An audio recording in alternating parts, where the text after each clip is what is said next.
We'll call the council meeting to order. If you'd stand for the pledge, please. I pledge allegiance to the flag of the United States of America and to the republic for which it stands, one nation, under God, indivisible, with liberty and justice for all. Take the roll. O'Connor. Here. Morissette. Here. Alms. McCormick. Here. Weber. Here. Hoggett. Here. Hall. Here. All right. Comments and suggestions from citizens? Yes, sir. Come up and state your name and address, please. My name is William McManus. I live at 802 9th Street. And we moved to town. I was actually born in Hudson, so I think of myself as a native, but we moved here and bought a house in 2003, and we moved in 2004. I don't want to speak extemporaneously. I'm not very good at that. I have an email here that I sent to Mayor O'Connor about 10 days ago, and I never got a response, so maybe he didn't see it.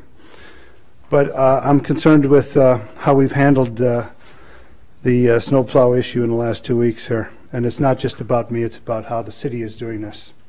So I'm just going to read this. It'll take about a minute and a half, and thank you very much for your indulgence. I first want to say that I am very happy to live in Hudson and generally very happy with city services like the police. I think they're excellent. And fire departments, and in particular with the road crew. They do an excellent job in the busy winter months. I do have a couple issues with city actions in the past 2 weeks, however.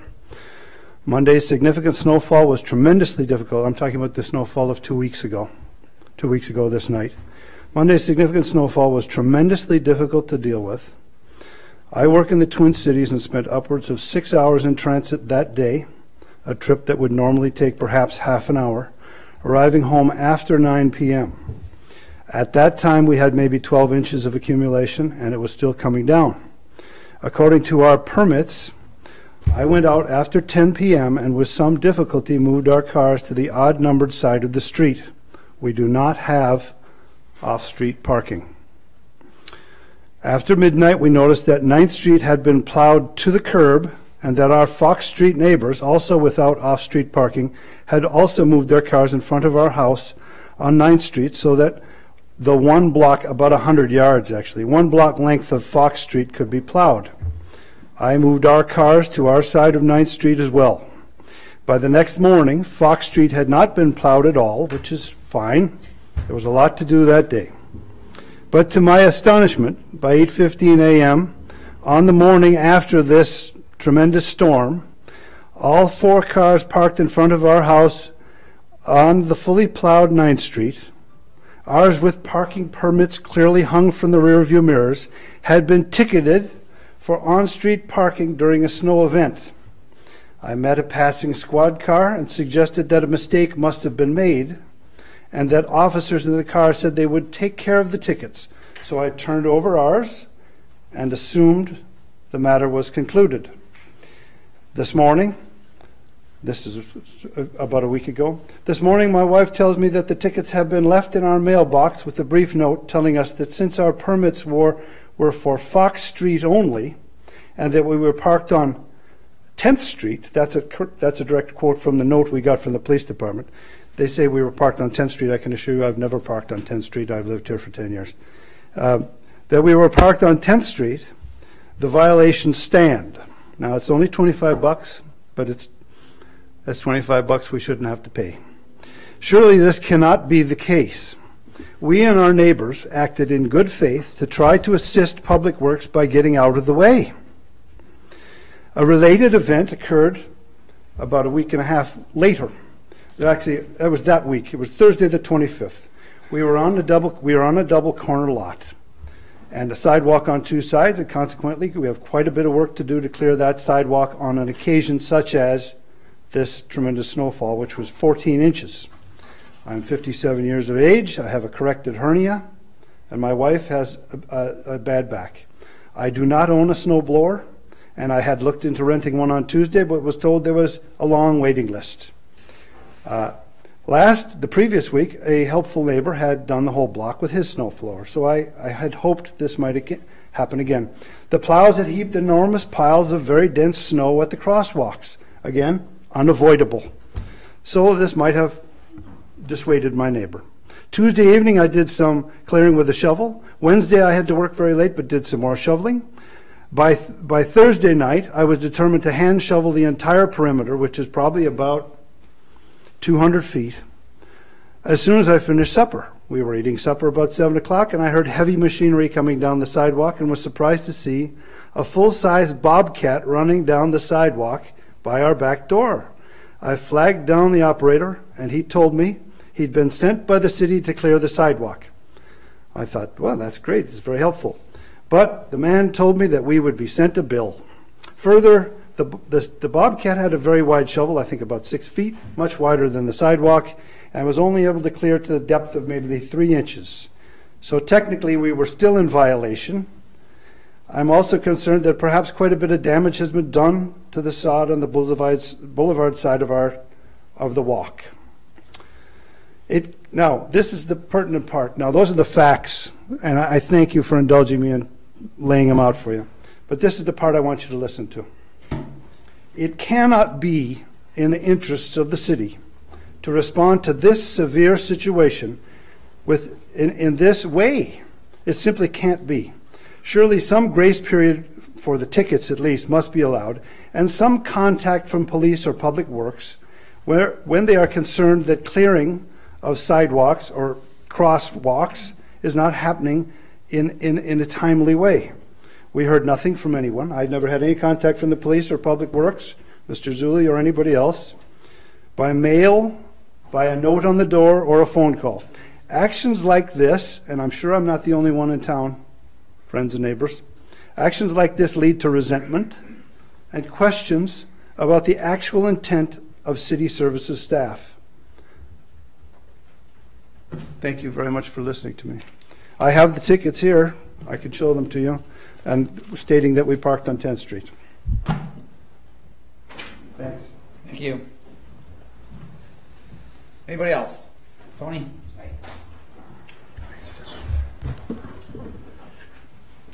Hello, hello. I am Tony Bowl. I am a Hudson resident.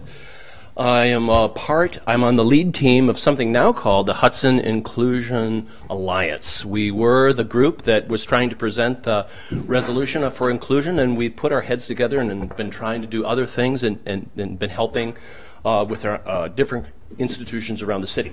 I have handed out an offer that I gave one here to Randy and to Joyce. This is the opportunity where the Hudson Inclusion Alliance wants to do something good for the city. Let me say what we're doing. We're meeting every month. We have about 130 Facebook followers. Our meetings are getting bigger and bigger all along. We are made up of Republicans and Democrats, people of different faith, and people of Wisconsin traditional origins and non-traditional origins. We've been coming together in the spirit of trying to do things that help Hudson become as welcoming as possible, and a lot of it we're learning, a lot of our institutions are doing things to help exactly that. Our group has, oh, by the way, if you want a sheet of paper, she's got some here too if you want to see the offer. Our group has been meeting, and when we did our brainstorming, the very first thing people were saying, and this was unanimous, is let's take some time for listening. Hudson is doing a lot of really good things that does help with inclusion, but sometimes people whisper what they're doing. They don't want to speak up too loudly. So what we've decided to do is two things, is look for an action that's positive, that's helpful, that helps the understanding of other cities and things. And the other thing we've been doing, and this is how we learned about it, is we've been going in pairs and meeting with our other institutions. We've been meeting with the presidents of the Rotary. We've been going around to different groups, people at the chamber, and just trying to have an understanding. And we've gotten an idea from a variety of directions. And the idea went like this. If we're in this mode of learning and listening, one of the groups out there that provides a great deal of opportunity is the National League of Cities. Now, you, Hudson, are a member of the League of Municipalities, but that's a subset that only watches legislative things. The League itself is a group that has many assets and many things that help the finances of a city. They have a grant acquisition program that helps cities find the right kind of money that can help you with certain projects. They have other ways of savings. They have sister city programs. And they have conferences. In fact, they're coming here this summer with a conference and helping with the after-school programs and to deal with opioids and having learning. In fact, this group, which is run by a good nonpartisan mix with strong conservative voices, in fact received $1.5 million from Walmart to be a part, to donate to their after-school program and help communities as they're trying to make progress. We want to offer the membership and pay for the membership of the first year for the National League of Cities to the City of Hudson. We would like for everyone to try it out. Take a look at it. Part of what's in there is the benefits of being a member. And I'll say about inclusion, one of our core reasons that we like this group and we sparked is there are cities that struggle with the same questions of diversity and inclusion that we do. There are programs where people learn from each other, and this is not just an idea. They actually have staff in D.C. that help this network and help connect you with other ways of taking a look at diversity for your cities. That's a program we care about. Now, we've met with several of the city council members. Thank you very much. We have been meeting with different folks around the community, and this is the best method we've learned to present the information, is just lay it out there. And that's why we sent you this letter, and we're trying to get the news out so that people talk about the National League of Cities. We hope city employees will take a look at the benefits and consider what it might do for their department. Let me go back to what it is we're doing. The Hudson Inclusion Alliance wants to do a phase of listening and learning as we move forward. Our listening and learning is going out and meeting with institutions, and we've got lots of appointments lined up. And in fact, here is an offer to anyone who hears us. If you're a Hudson institution, we hope you'll invite us. Go to our website. We would love to come and learn about your point of view with inclusion and diversity and what you see and observe and what you'd like to share with us and what you think we might be wanting to work on. That said, we think the National League of Cities provides some of those same opportunities that we all can learn, not just about racial equity, but we can learn a lot about finance and what other cities are going through, just in the same way we are. St. Croix County, we are the fastest growing county in the state of Wisconsin. We are growing, and so having some help, some learning, and some additional programs that lines us up with other cities, I think would be of great benefit. I hope you'll give this your most serious consideration. We'd love to, and you'll hear from us. We're going to have meetings with you too. If you can suggest a forum for the best discussion or a way to do this, we're happy to do it. So thanks for listening, and I appreciate your time. And again, thanks for your service as leaders of Hudson. Thank you. Thank you. Anyone else? Yes. Good evening. My name is Kim Evers. I live at 2004 Hunter Hill Court, and I'm a local beekeeper here in the Hudson community or area. I'll give you just a little bit of history.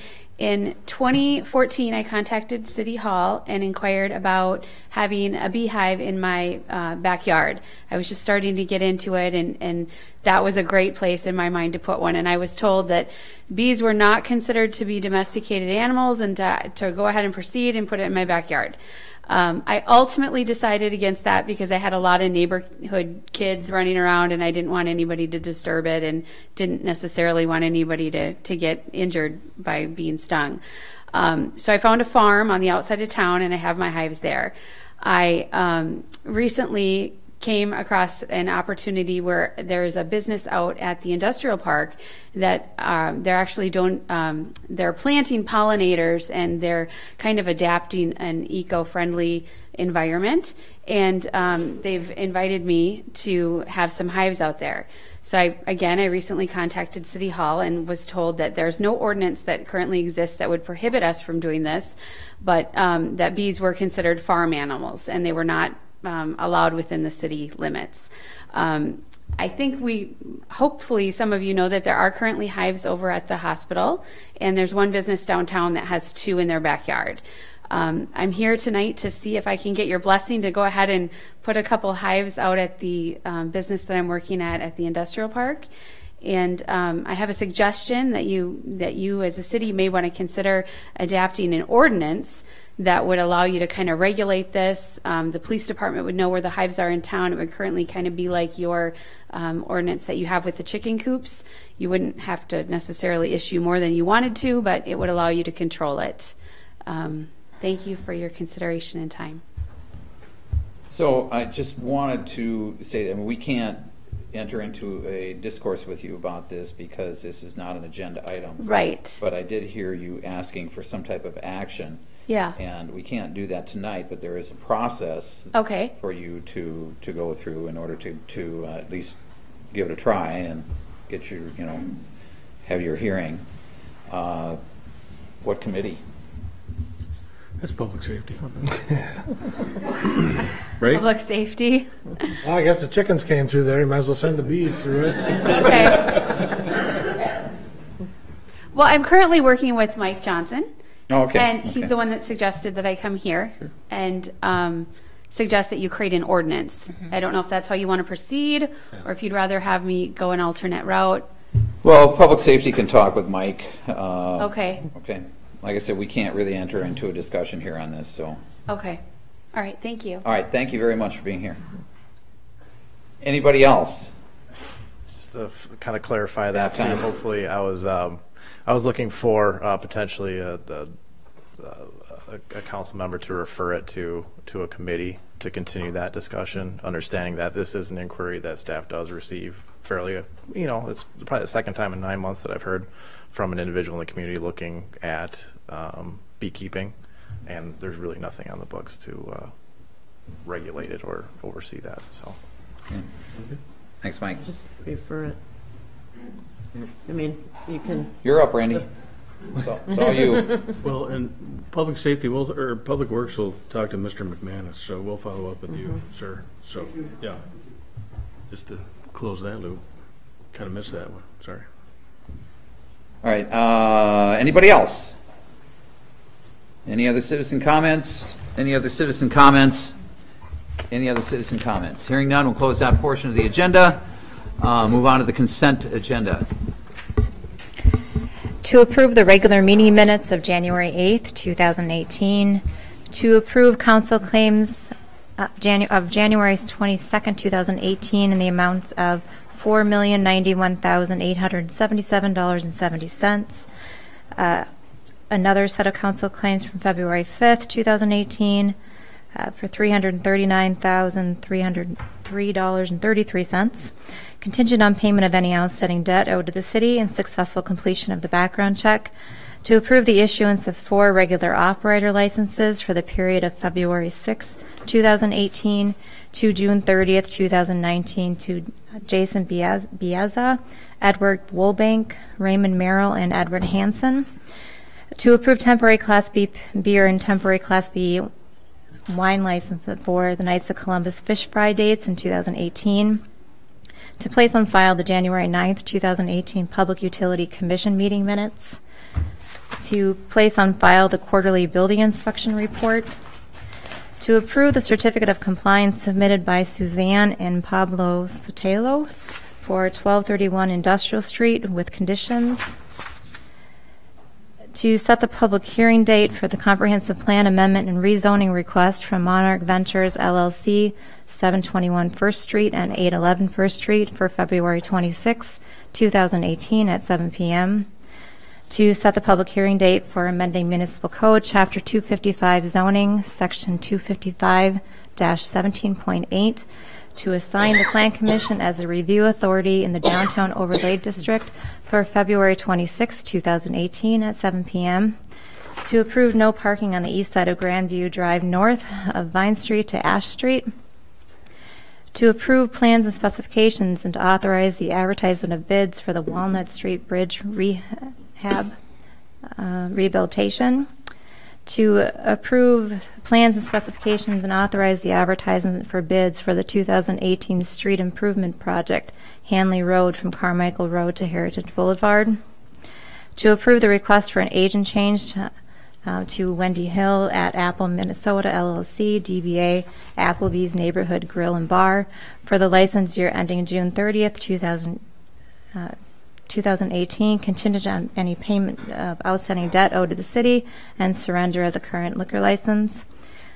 To approve the application for a certificate of compliance submitted by C1 Athletics CrossFit St. Croix with conditions. To set the public hearing date for amending Municipal Code Chapter 255 zoning, Section 255-85 and 255-89 to remove security deposit language from March 12th, 2018 at 7 p.m. and to purchase a Ford Explorer for the Hudson Fire Department from Hudson Ford in the amount of $24,900. Move for approval. Second. Yeah, motion and second to approve. Roll call. Morissette? Yes. Alms? Yes. McCormick? Yes. Weber? Yes. Hoggett? Yes. Ball? Yes. Motion's approved. Presentation by 5 Bugles for the fire station site plan. Honorable Mayor, Common Council members, do you remember a couple years ago we had 5 Bugles do a study on a needs assessment for a fire station and also a GIS. This is a follow-up. I believe in November you voted on to see a site plan and a rendering for a possible fire station to see if it would work on the Ward Avenue property.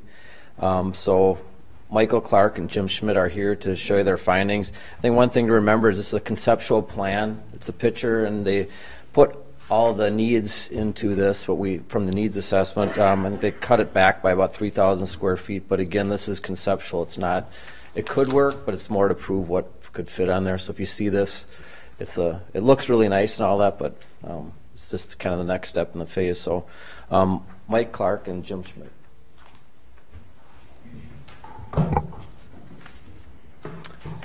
Bear with me for 1 second. I can get that.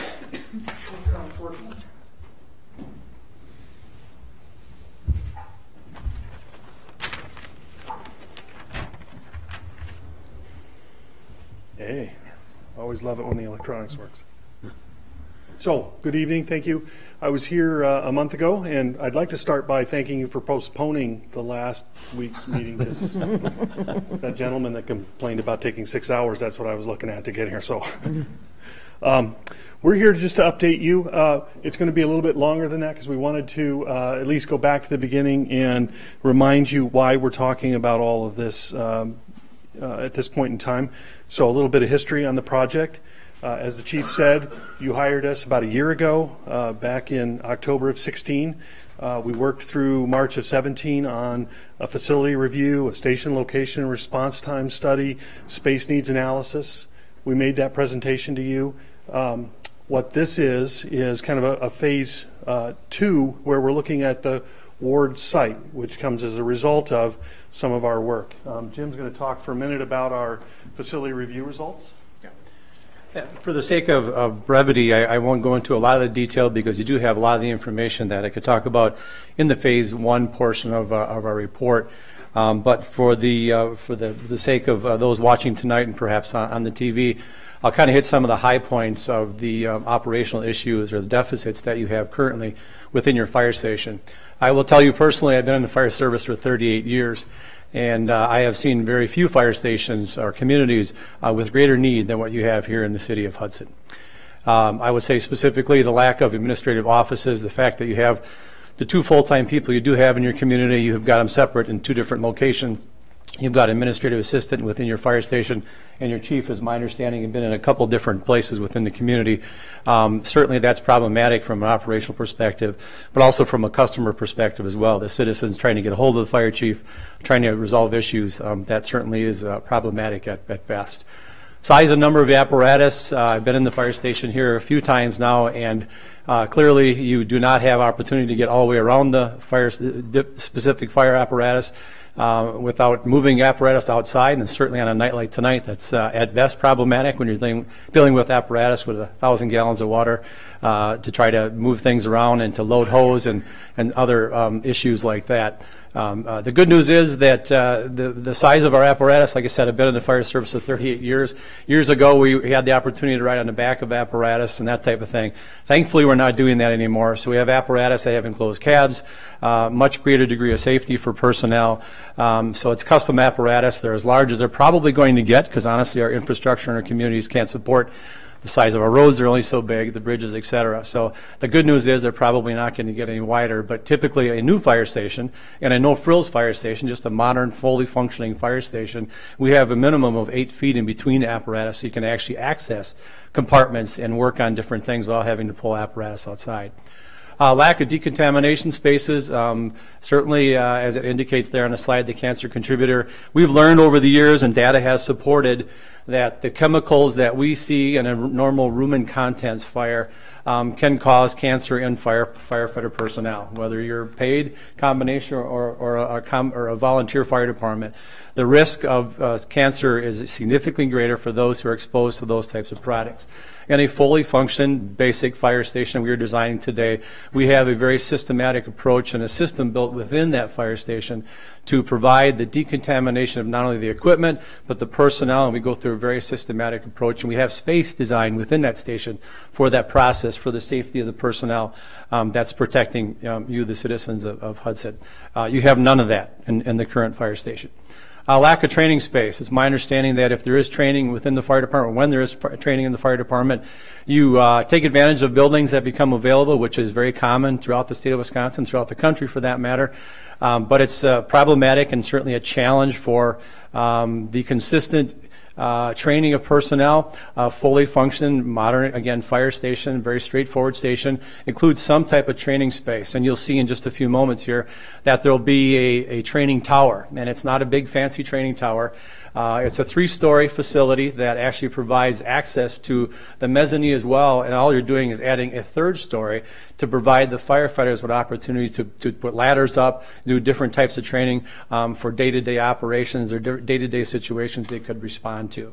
So it really provides a much greater degree of training ability. You can't even train ladders on your building because you have parking all the way around it. You have no access to your building to even do that. So significant deficit in that area. And then certainly no future growth. I'm not telling the community here anything new about that. I mean, the good news there is that you've got a station that currently that's in a really great spot, and there's certainly some value, to that station. But the value of it being used as a fire station, it has outlived its value as a fire station. So those are some remarks, and I'd be happy to answer questions you may have about that.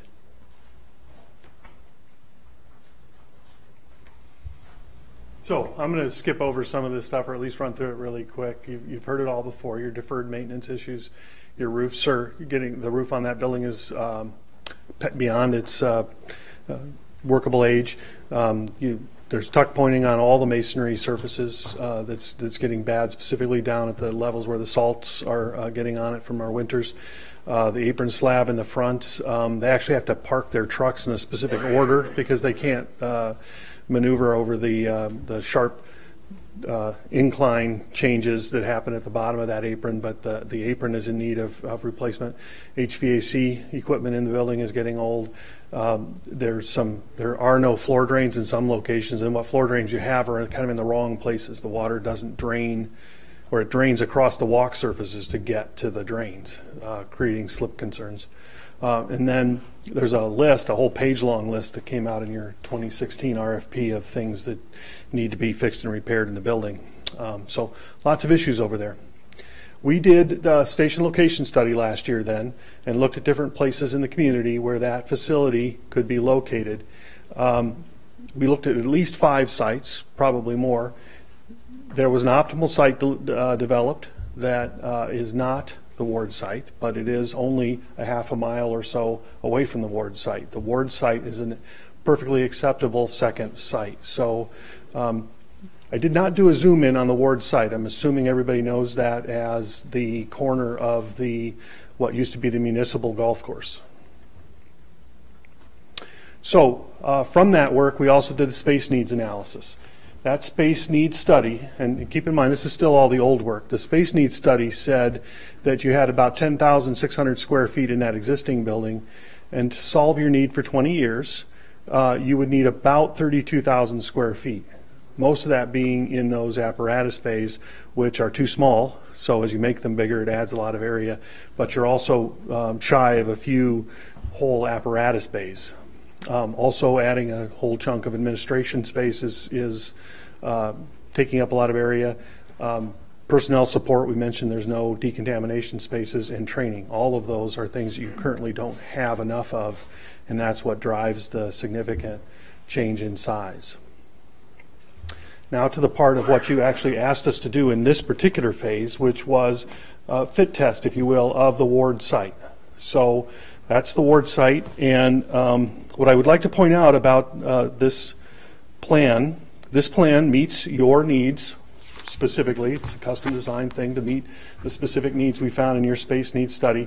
These are the two metal buildings that are already out there. One of the concerns was whether both of those buildings could stay and the building could still fit in there and allow for parking where it was going to need to be and not interact with the existing stormwater structure. It will indeed fit all on the site as everybody would like to see it. We laid out a floor plan. Each of those colors represents a different area within the building. So yellow, for instance, is the administrative areas. The blue is training. That salmon color is the apparatus space, etc. So those are all the components needed that would be on the ground floor. It is slightly different than what is in your board packet in that we were missing one vehicle that was not on the diagram. So something to point out about that is that there is only one half bay that is unoccupied in this particular floor plan, and that is unoccupied because this is where the ladder truck would be, and typically you always drive through with your ladder truck. You don't try to back that in. These other vehicles can be parked facing, both facing out so that you can get a quick response from both your engines. Or, for instance, with tankers, this might be a reserve tanker. This would be the first one out, that second one out. So you can still stack them without creating problems. But this gives you a good deal of response. One of the other things that we did is all of the command vehicles, so the pickup truck kinds, I shouldn't say all, the generally used pickup trucks and suburban sized vehicles are all put in a smaller bay. That way they go out more often, so you're not dumping all the heat out of your big apparatus bays. When we put them in a smaller garage space like this, we can also keep the ceilings lower and that kind of thing so that we're not heating quite as much space for those smaller vehicles.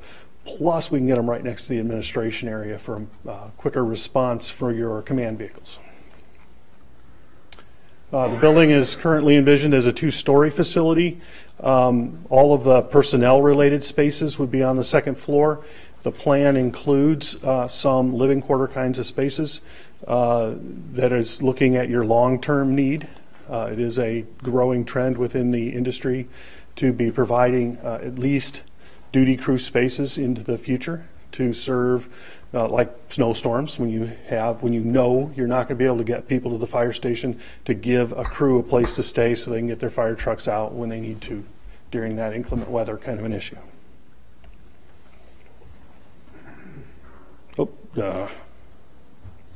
Now, this is not in your packet, but is...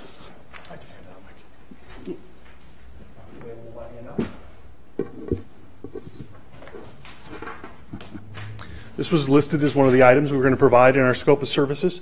We like to provide these kinds of drawings because we want to show you what you're paying for with the dollar amounts that we're talking about.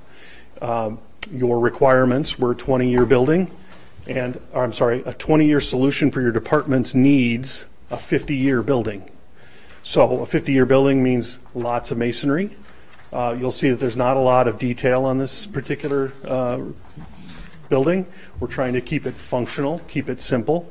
It's not sitting in a downtown neighborhood. If it was adjacent to this building, we'd be certainly looking at something a little bit different and probably a little more expensive. So, like I said, we're keeping it simple with lots of just nice, simple, solid materials. What you see is white is a precast concrete piece. The gray would be a brick, and the red is metal panels of various sorts. So we're talking about, I should point out that this design effort allowed us to find 2,000 square feet of savings over what our program said we were going to need. We managed to squish a few things together, things like making the smaller apparatus bay for the command vehicles saved us a lot of space. So we're at 30,800 square feet of space as your need, and that comes out as a project cost of $7.7 million to $9 million. I want to be very clear, that's project. That's all in. That's all the fees. That's contingencies. That's FF&E. So it's all your furniture needs. Everything that we can identify as a cost would be in that $7.7 to $9 million. So our conclusions from this part of the work is that the ward site is a good fit. It's a good location for your facility. The existing buildings that are there can stay, which is a benefit to the city. Your next steps then, from what we understand, would be to discuss funding options relative to how and how much to afford for the project. So just to be clear, you're saying that this is a 50-year option or a 20-year option? It solves the department's needs, space needs, for 20 years. That's about all we can really project for how many trucks you're going to need, how many people you're going to need, how many firefighters are going to be on the department. But the building itself, those materials in that building will be there for 50 years. Okay. It'll get the same lifespan that this building across the street is. What's the difference between what's the $2 million difference between the 7.7 and the 9? You know, it's really early in the project, so there haven't been any soil borings done. There haven't been, we haven't actually counted every chair and seat and all that kind of stuff in the need, so it kind of spans a number. Okay. You'll want, for instance, a vehicle exhaust system. You can put that on everything. You can put it on some of the trucks. Sometimes it wants to be a drive-through all the way. Sometimes it's only half. We haven't done any of that kind of analysis, okay. So we like to keep a range. It should fall somewhere in the middle of that somewhere. What parameters did you use for the 20 years? You said we have a 20-year need in Hudson. What are those sort of parameters? You know, with fire departments, there's not a ton of growth. It's not like you're going to be adding a lot of staff. It's not like you're going to be adding a lot of trucks. You've got the trucks you need, and as Jim was saying, those trucks are not going to grow significantly. However, there are trends within the fire industry. One of them is the cancer issues that are becoming a growing concern. So we've made sure that this facility has the capacity to decontaminate the firefighters when they come back. So there's a couple of several shower steam areas for them to go and sweat out all the contaminants that they absorb on a fire call. So that's a growing trend, and it's covered in the facility. Another growing trend is the idea of duty crews. It is the need to be able to provide service during inclement times like we just had when the firefighters can't get to the department. Fires double in size every minute. So if you can provide a little bit of space for a guy to stay in the station house, and he does, then when you get a call, you're getting a truck out 5 minutes faster than you would if he had to come from home. It's a fact. And if a fire is doubling every minute, that 5 minutes really matters if it's your house that's on fire. So again, another growing trend that's going to serve you well for decades.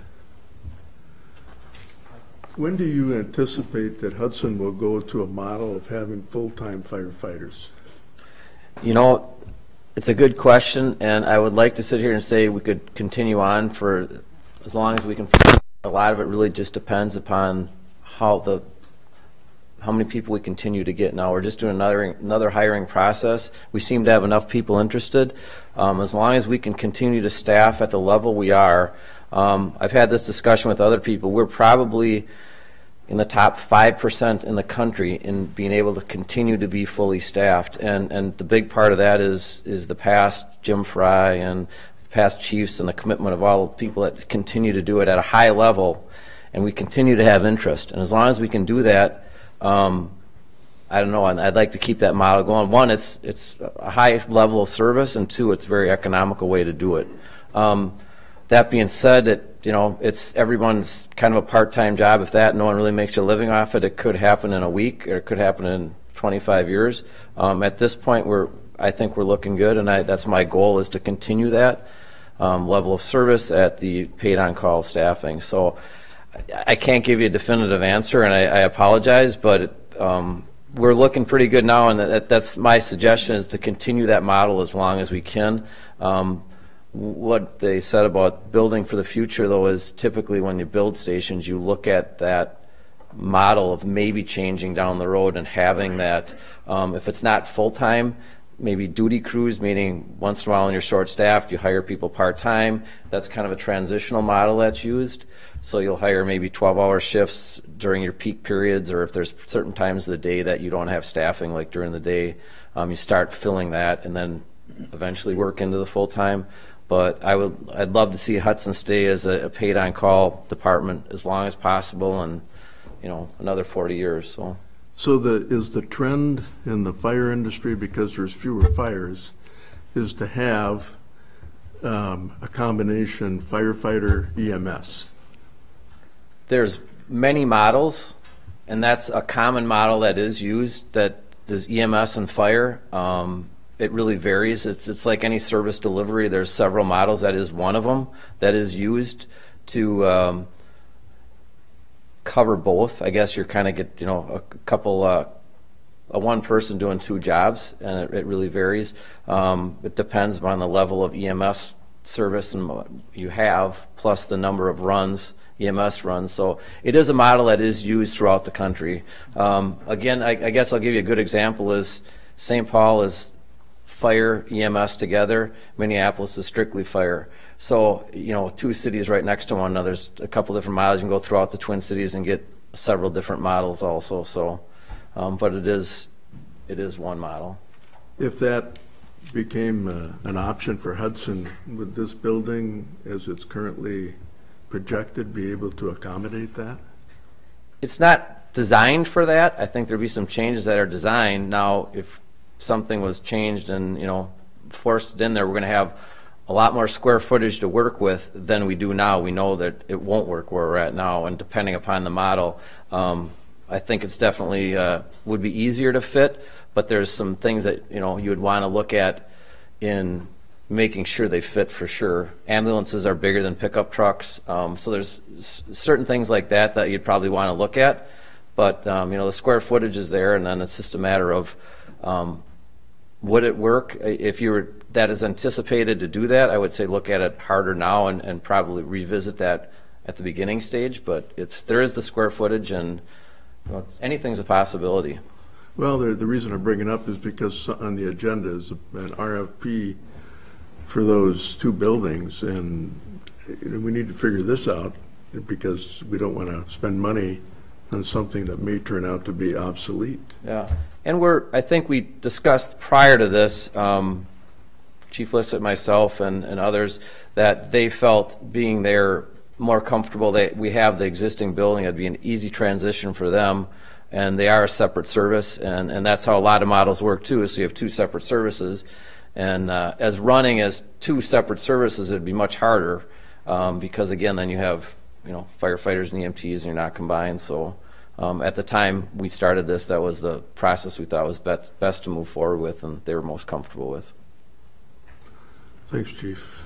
The fire station, if we were to go full-time, would this support a full-time staff? Yes. As drawn? Yes. And kind of touch on the 20-year, it's hard to really reach out too far.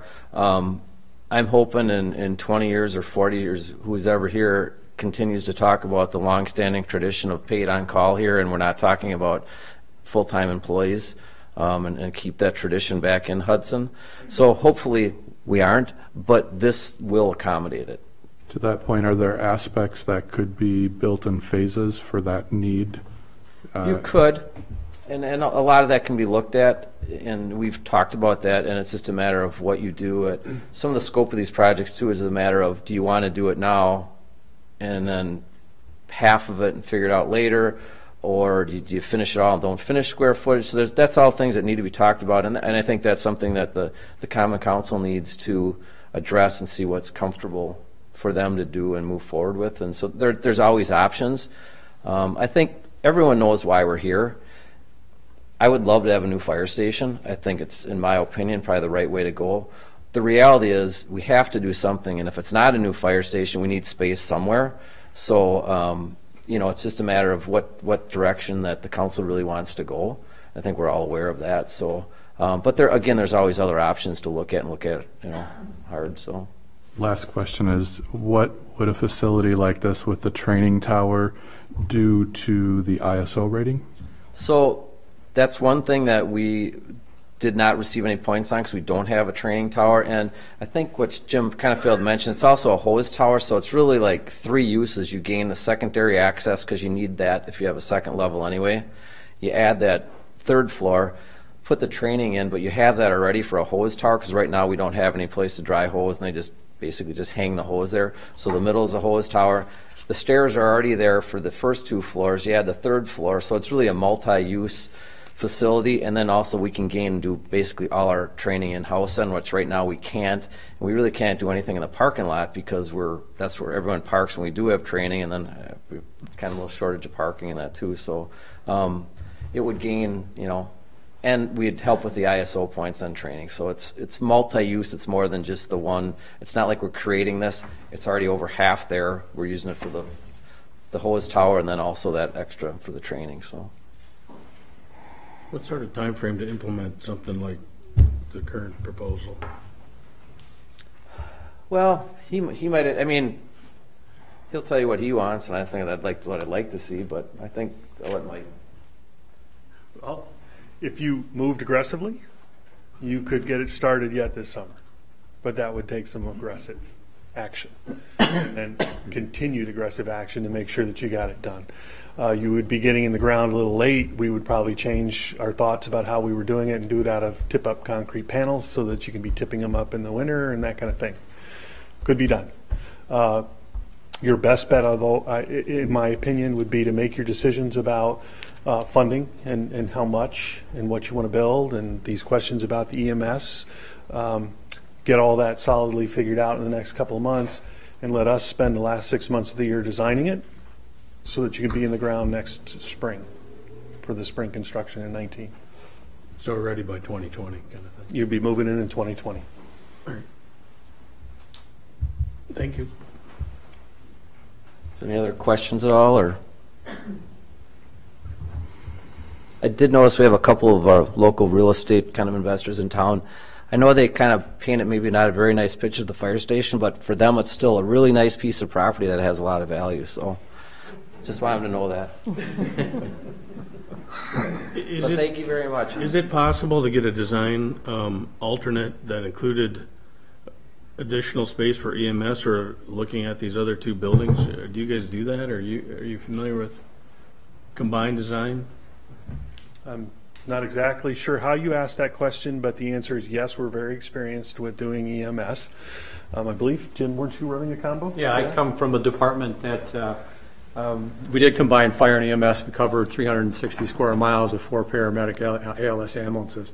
And yeah, we definitely are very familiar with many fire stations that have combined. To answer your question about what's the trend, it really depends regionally. If you cross the river, fire-based EMS is not that prevalent. In the state of Wisconsin, it's very prevalent. So it's really regional throughout the country. So, and it really is based upon the local expectations on where you want your EMS services coming from and what type of overlap can you utilize to save money.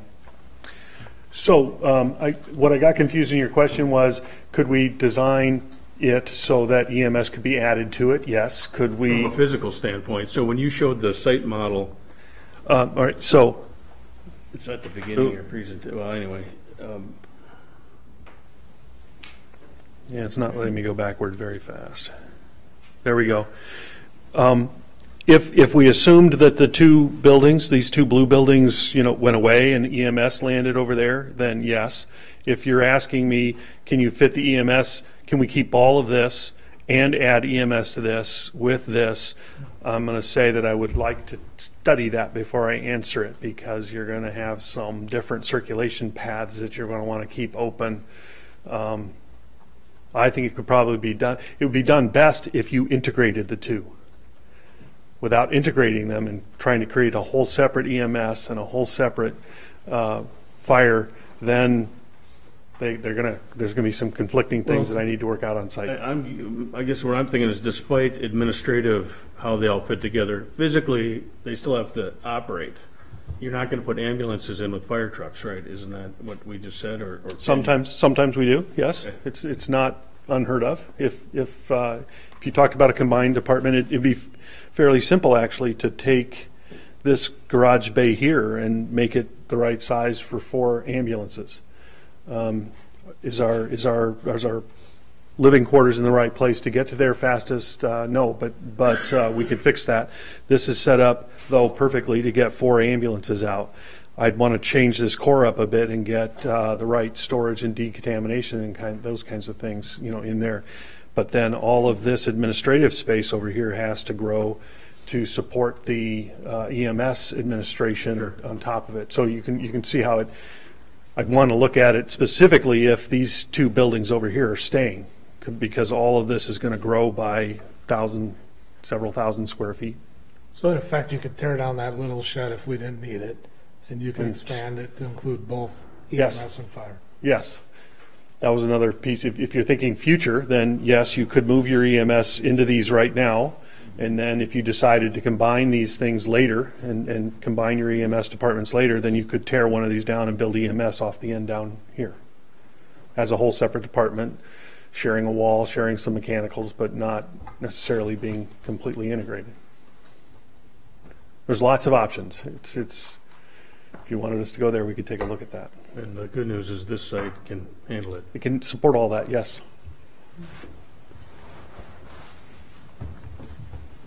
As long as you're willing to maybe give up one of those metal buildings. I'll add that as a I don't have a problem with that. CYA. Yeah. All right. Anybody else? Okay. Thank you, guys. Appreciate Can I it. ask a question, Rich? Sure, Tim. Does this decontamination space include 2 sets of gears? So that one is drying while the other, so they got something that they can wear? That's all I wanted to know. Well, I don't remember what the policy is in your department. Do you have 2 sets of gear? No, we don't. We don't, but That certainly is a preference. yeah. That is to I know, the and that's standard why I that's wanted being to developed. ask Yes, if that the is certainly space to the was standard. long. So when you come back from fire, you can decontaminate, you can wash, put it in the extractor, wash your personal protective equipment. You can go in and do a decontamination of your body through a process that we have identified. But yeah, 2 sets of gear is the trend. And to answer the question is, we have enough gear lockers for 2 gear lockers per firefighter. Thank you. Yeah, that's all I wanted to know. Thank you. There we go. All right. Thank you. Thank you. Discussion and possible action to move forward with RFP for design services for Ward Avenue building.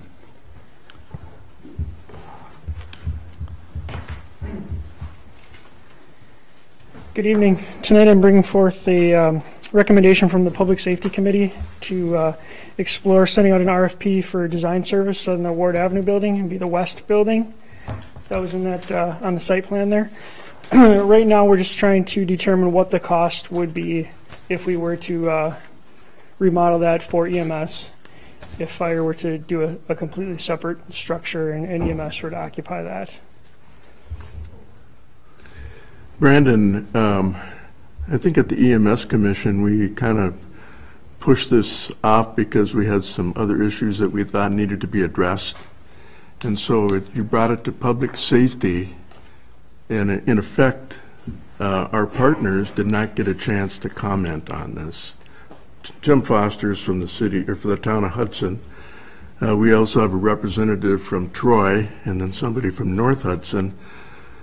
Their voices have been sort of short-circuited. Why did you do that? The purpose of this was to get an actual price. We've been going with estimates the whole time, and this would give us actually more solid figures, so we actually know what we're dealing with versus the what-ifs. And we're trying to get something a little more solid. And this came, the Ad-Hoc committee actually had it put on the agenda at Public Safety. I understand all that. It's just that EMS Commission did not want to go forward at this time until we get some other things straightened out.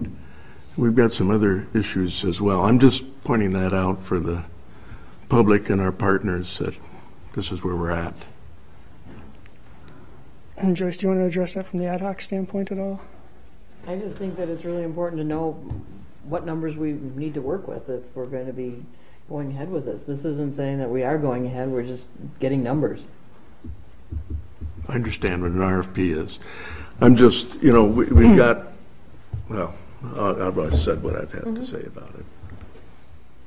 Well, is this an opportunity to get numbers so that EMS Commission could have a look at it? I realize that you passed on it, or not passed, but you know what I mean, it's down the list. So it just seems to me, sitting here, that 5 Bugles seem like they're in a really good position to look at these 2 buildings and or a combination of expanding the fire hall and coming up with a couple, 3 options. They might do that just as part of updating their study.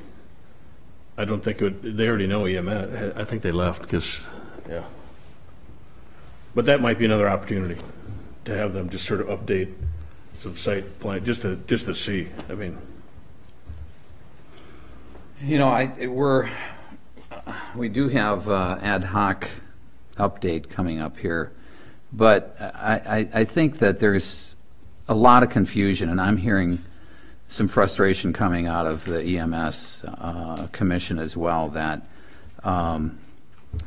the ad hoc committee is in fact taking over a lot of the duties that are assigned to the EMS commission. And I don't know that that's what this ad hoc committee was set up to do.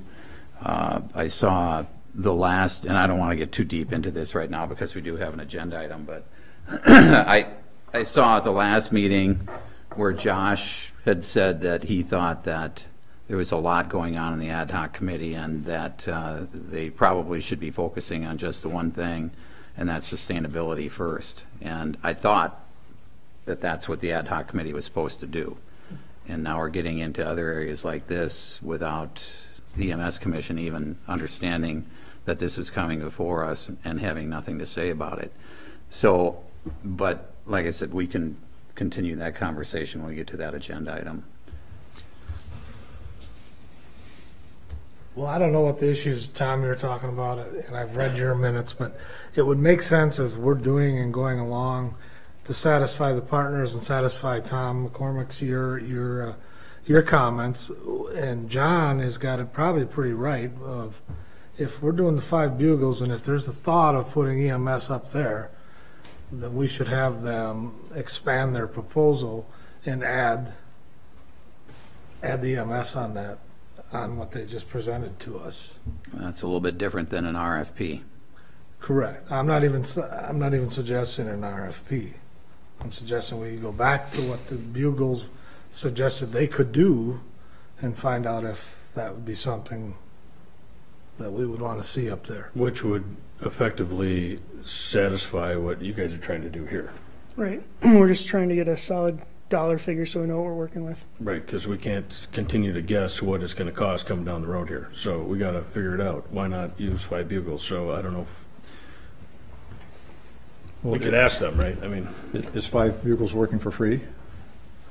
Sure they are. My point is they're already engaged in the fire department. This would be a combined fire. It would just be in addition to what they're already doing. They're already familiar with the project. We wouldn't go out and have a whole other entity come in and have to do a whole other study. Based on my knowledge of architects and engineers, they've already done a significant amount of the work. This would be not a huge addition to what they've already done. It'd be a small addendum. That's what I'm talking about. Well, You'd need to get something from them. Yeah, right, exactly. Scope or just the estimate number of- that they're saying for, yeah. Brandon, how many square feet are in those 2 buildings? How many usable square feet? I don't have it on this sheet, but I want to say it was 12,000 that we were looking at. Either way, our partners and us, we need to see figures which will also be germane to the fact of being sustainable. We got to know what we got to have to spend if we're going to keep the service. What does it cost to do the RFP? To send it out, it's just advertising, and then we'd see the dollar amounts as they come in. But what does that cost, I mean, for advertising? Nominal? $500? Yeah. Yeah. Okay. But then we have to engage somebody, and then they have to do the study and figure out, and then they're not operating with the understanding that they already know all about this fire issue. So to me, it just seems easier to add on to an existing consultant. What we're asking for is very limited, is looking at the west building. So how do we modify the west building to house EMS? That's just the one question. Now, the question of modifying the fire department, the proposal to include EMS as part of it is significantly different. And I don't think I'm not saying it's the wrong idea. I'm saying it's significantly different than this particular request here tonight. Now, we could have, okay, we want 5 Bugles to do that, to take a look at that standalone building, because that's one of our options. That'd be option one. Then option two would be combining the physical space to operate efficiently. I'm not even saying that combining the models for operation, but they physically could occupy the same area and be run administratively different. You know, you could still have a EMS chief and you could still have a fire chief running out of the same building. So to me, it's 2 options. So I don't know. That's just what I think is. Right. So we need both.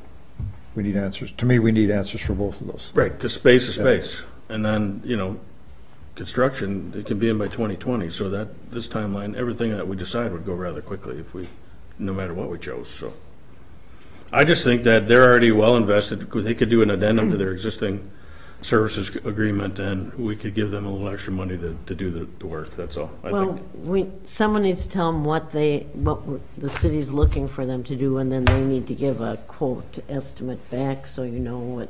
I think it's going to be a little more involved than. Is the fire chief still here? An addendum. Are you done with the agreement with them now, or are they still in progress? No, they fulfilled what we contracted them to do. This was it at this level, and then moving on would be extra, I'm guessing. So. Okay. Chief, I have a question. So they mentioned what their timeline was, and you said that you had your idea of what a timeline would be. What is your idea of a timeline, or what it could be? Well, I mean, it all depends where we get started. Now, I've talked to other ones. We visited.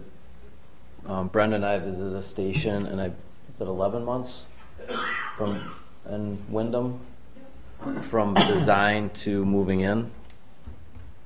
I mean, so it really depends too. I mean, there's different, you know, that was more of a form style tip up type building and very nice. But so I think they're somewhat conservative, but yeah, the options can go quicker too. So depending, you know. The other obvious issue is, you know, timeline is one thing, but the money, I mean, you'd have to figure out whether you're going to bond for it, or, well, obviously you'll have to bond for it, but there's the timing of that with all the other that you're issuing too. So even if everything fell in place, obviously the $9 million or $7 million or $5 million is a big factor in it. So that could, not saying delay it, but it could delay it depending on how it fits into the rest of your capital projects.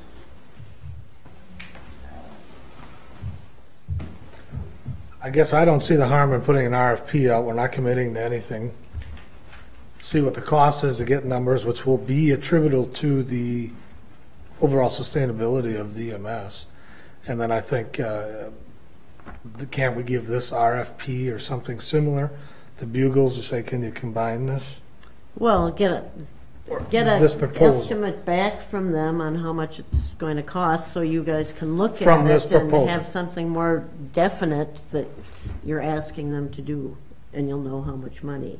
I mean, you need to get it a little more defined than we have it right now. But this would do it, this proposal. Well, this is for a different building. I think what he was talking about and John was talking about was adding it on to the proposal, the plan they have. So this, to me, is a different, you're getting something different. You're redoing the larger building up at Ward Avenue. Yeah, that's what this is. What you get from 5 Bugles is their thoughts on what it would cost and how they'd plan it out to add an EMS component or space to what they're proposing for the fire. Right. So you'd have 2 separate proposals and options. Tom, has the EMS Commission seen this proposal? No. At all? No. So this came out of Ad-Hoc? Yes. That's my issue, is that you're making a decision that affects our partners, and they have no voice in this decision. And This is the same proposal that we brought up back in, I believe it was October, and it was put on hold until this study was done. So this is the same document that came through and was actually pulled off our agenda here at council. So it had gone through there. Yeah, the EMS Commission did not vote on this and did not recommend it because there were other issues that we thought were more important to deal with first. My issue, and it sticks in my craw, is that we have partners and we expect them to pony up some money to pay for this building, and yet you go to public safety when you want to get the RFP because EMS said, well, we're not ready to do that. That bothers me, and it bothers my partners, I think, too, or our partners as well. I think the Ad-Hoc committee is kind of overstepping where it should be. I mean, this is an EMS commission item. That's why you brought it to the EMS commission first. So, the EMS commission is not the only voice in what happens to our EMS service. It's the only voice that has our partners. That's right, and I appreciate that. But they're in a different situation, and we're responsible for this. They are not. So they provide input and they provide some funding, and they've been becoming more and more reticent about funding. And I appreciate their situation, but we have to manage this, not the EMS Commission. And I think that's why we went through a lot of agony last year, and the motion was to form an ad hoc committee to look at the stability and the operational stability and the financial, to really trying to provide assistance to the EMS Commission. But if they can't, I think, because we have council members on this, if they cannot see the way forward, and we still think that's the right way, we're bringing it to the council through the right channels. I've said my piece. Well, Tom, I apologize for stepping on your toes. That wasn't my intention at all. My intention was that because of the issues downstairs with the space, that we wanted to get things moving and get some information, and that's why we brought it to public safety so that we could do this quickly. Well, Joyce, I'm not thin-skinned about it. You're not stepping on my toes. Mm-hmm. I explained it as we have a commission that is comprised of our partners, Mm-hmm. and that was my concern, Mm-hmm. because it was just sort of their voice didn't count, and I've already said what I need to say. I think we are not committing them to spending any money by doing this RFP. All we're doing is say we want to find out what the price tag is that we're talking about here. Jim, as I said before, I clearly understand what an RFP And the same thing with John's thought. That's going to affect them. So it's also a huge opportunity we could really nail it at Ward Avenue if we just take a little bit extra time and get a little bit extra brain power from an RFP and from 5 Bugles to see what would a perfect site look like, and then we can decide how we want to proceed. So I think we're in a really good spot here. If we just kind of move forward with gathering more information, we'll have a good choice or two to going forward. It's not a cheap project, and we can do it in a reasonable amount of time. All our problems will be solved rather shortly. So if we can, at least from a physical space standpoint, physical. So, is there a motion we can make out of this? Did you already make a motion? Tim, come on up. I don't have any problem with what you're doing, and this is just my personal Identify opinion. yourself, please. I'm Tim Foster. I'm the commission member from both EMS and Fire, and from the Town of Hudson representative. And I don't have any problem with what you're doing with the RFP. I don't have any problem with what you're doing with 5 Bugles. I think that's all a good concept to see. When you're done at the end, what's the cost of doing the West Building addition cost versus doing additional cost to the fire hall? The one thing that Devin brings up that you need to understand is you're going to do funding for this facility based on what you're going to end up with as a building as a city council.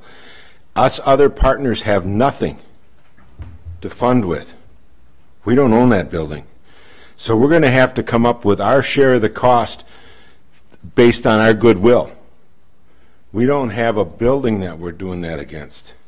And so we're going to have some other issues as we get into those discussions about how to fund it. And I just thought you ought to understand that, because as Five Bugle said, once you get done with it, you'll start talking about funding process.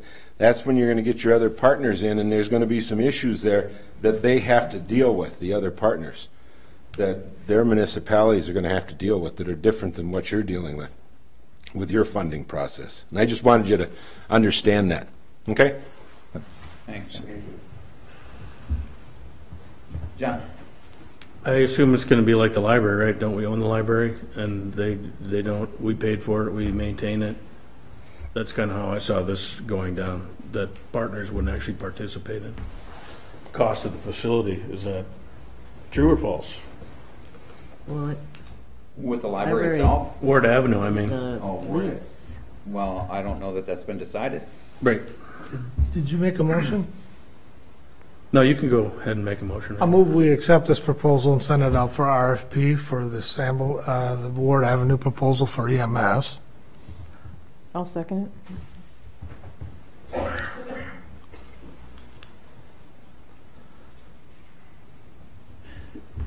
All right, I just want to make sure I understand this. You want to do an RFP, which would bring in other people besides Bugle. This is calling for an RFP. RFP is casting a net. Who's interested in providing design services for this building? So I just want to make sure that we're all on the same page. For EMS. So it could be somebody other than Bugle that's doing this. Got it. And is this for both buildings, or is this for just the EMS building, and then I would have another one of the motion existing after. buildings? And I'm going to have another motion after. One of the existing buildings? Yes. Okay. All right. Okay. Everybody got it? Yep. Now that it's clear to me.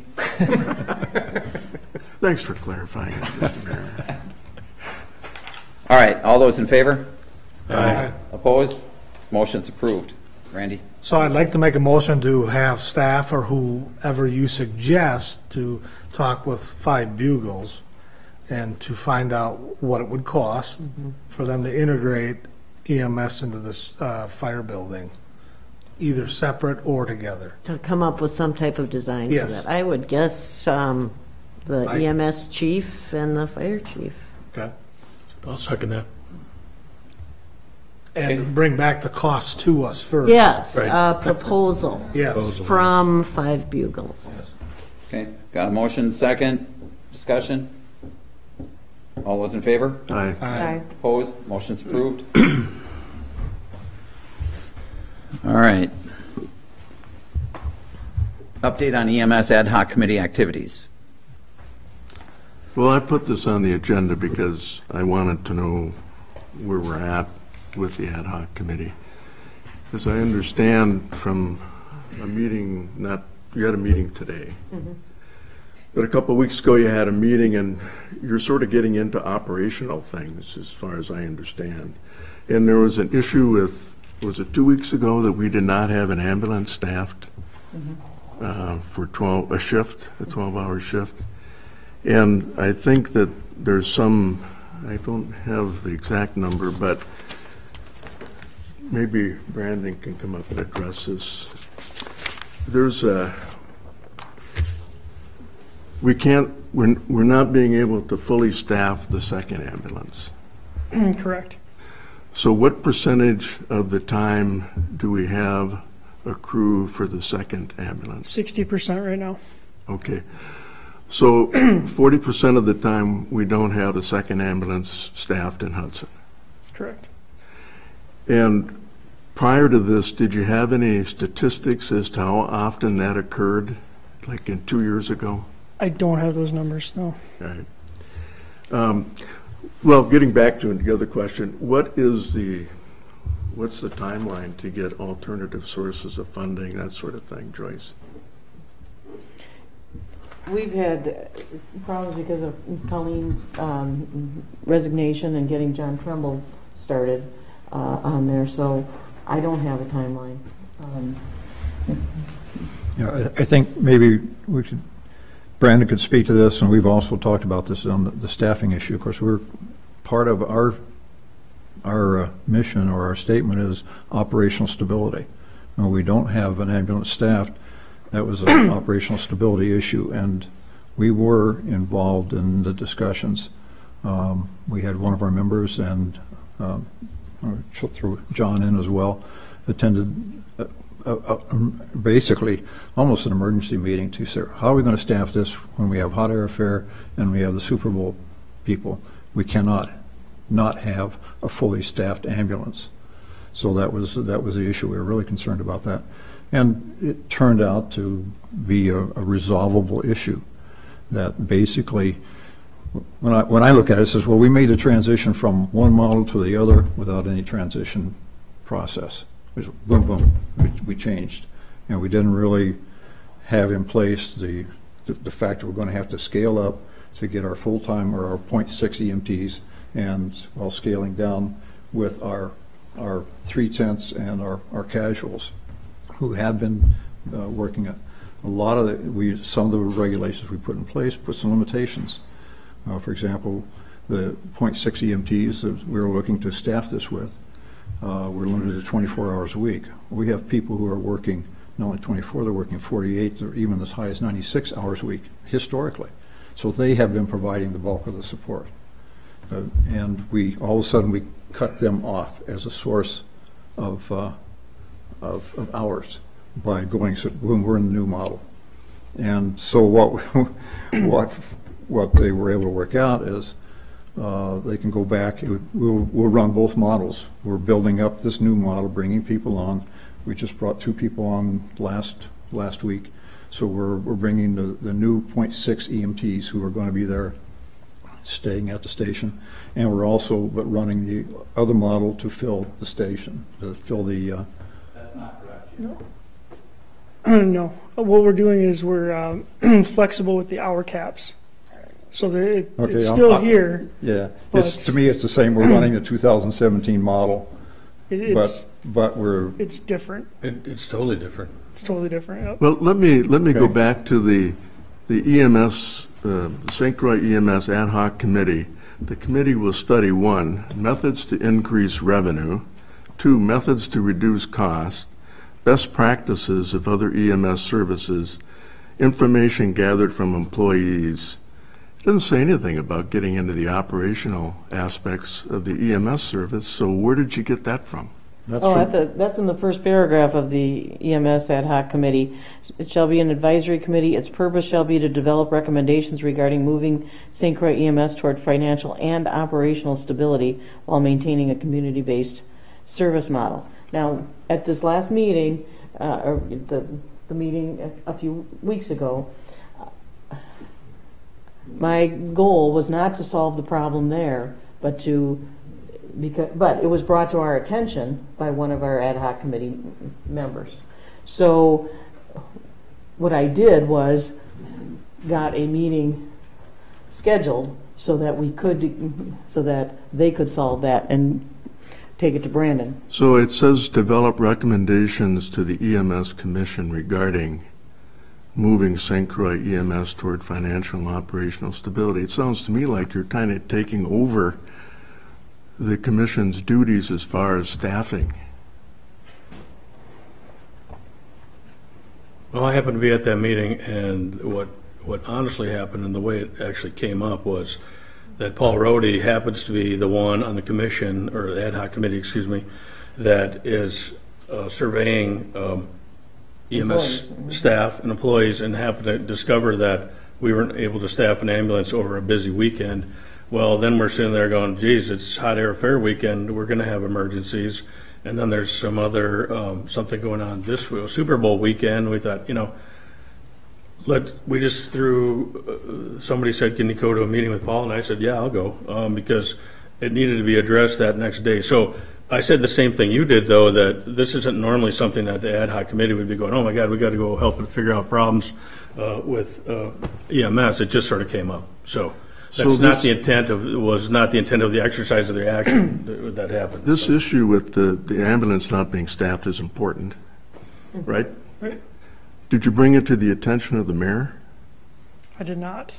It happened over a weekend due to illness. Brandon was not there at the meeting. Right. Well, I've got a lot of questions. First, and I do want to cover that, but I want to go back. So how do we have the disparity in the language of what the scope of the ad hoc committee is? What were you reading from, Tom? The St. Croix EMS Ad Hoc Committee 10-9-17 draft. And what were you quoting from? I've got the final draft that we had for the ad hoc committee. From our meeting agenda. From the council meeting, okay. Okay. I think it was just two. You read from the first paragraph, and you read from the list. Okay. Yeah. Well, the first paragraph I think is the same. But it does say make recommendations to the St. Croix EMS Commission, and that was a topic of discussion at the council meeting. So here's where I have some serious problems. Number one, it's my understanding that we had an ambulance with one paramedic, and that was it for a 12-hour shift. Correct. So we didn't even have one ambulance. Correct. And who knew about that? Myself and my staff. But nobody informed the EMS commission. Nobody informed me. Nobody informed public safety. And this was just going to be, what, a well-kept secret? No. And to this day, nobody has officially even told me about this. I found out about it by tuning into the ad hoc committee the night they met, and I was flabbergasted. I was grateful, but flabbergasted that a member of the ad hoc committee informed the ad hoc committee that we had staffing issues. The ad hoc committee wasn't even aware of that. How can we resolve this problem unless we know what the problem is? I mean, this is absurd. This whole thing is about safety for the community. Can you tell me that we were providing a safe service over that weekend for our community? No, during those 12 hours we weren't. And we weren't going to tell anybody about that. We were at the next When? meeting. At the next meeting I was going to address it. At what meeting? Our commission. Pardon me? The EMS commission is. And you weren't going to tell me. You weren't going to advise the council. It was. And that was how many weeks ago? 2. All right, so how many hours did you put in last year? It ended up being almost 5,000. The year before was? 4. Okay.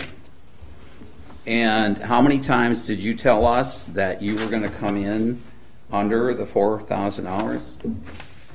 I hoped to. I really did. You told us you were on track for doing that at least 3 times publicly. I thought I was going to. 1,000 hours is a big miss. I mean, we've got a seriously broken system here, folks. And not only, we've got too many fragmented entities trying to fix this problem, but we're not even completely apprised of the problem by the people that are supposed to be in charge of the service. I'm stunned. This is, you know what, I've only been on the job almost 2 years now.